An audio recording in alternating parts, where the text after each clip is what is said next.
Dear parishioners, I hope that you're keeping well. I'm sure that you've heard the acronym WWJD, which stands for What Would Jesus Do? Perhaps you may have seen it on a bumper sticker or perhaps on a wristband. And it's a wonderful reminder, it's a wonderful way to live our Christian life, right? To be able to live each moment as Jesus would have us live it, right?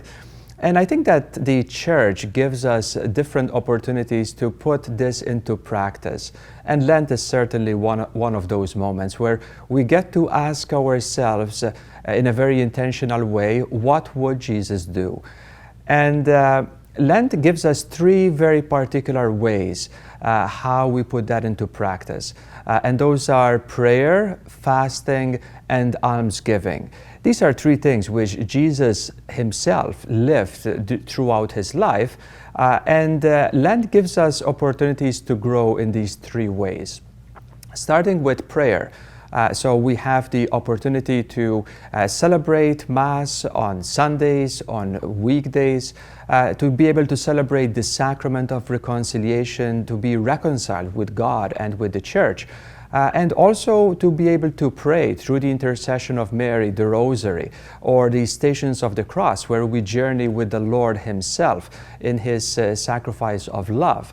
So the Church gives us, during the season of Lent, so many opportunities to be able to grow in our prayer, to grow in our relationship with God.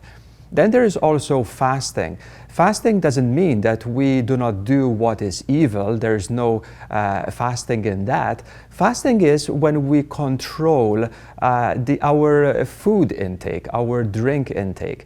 Not because they're bad, but on the contrary, but because we need to always be in control even of what is good.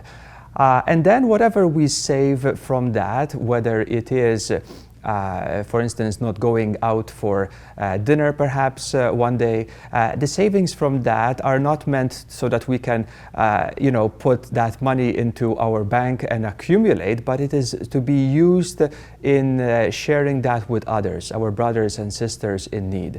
And the Church, during the season of Lent, gives us two very concrete ways of extending our, of sharing our gifts with others. And those are St. Vincent de Paul and the Share Life. So these are three very simple ways how we get to reflect on what would Jesus do, and then also to put that into practice. So right now, we are witnessing the lifting off of the COVID restrictions. So the restrictions which have served us very well earlier on during the pandemic, now they're being lifted.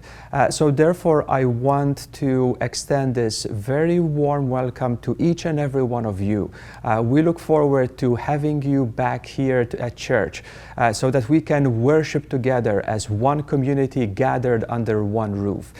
That cannot be done in any other way except by being present here to celebrate the sacraments together, to support and help one another to grow in the faith, to be able to reflect on what would Jesus do and to do that together as one community. So my greeting to you at the beginning of this season of Lent is that this may be a special time of grace for all of us, a time where we get to know more and more about our Lord, a time where we get to experience the great love that He has for us, and a time where we get to put into practice what Jesus would have us do. So I wish you all the best, and I look forward to seeing you here at church during the Lenten season.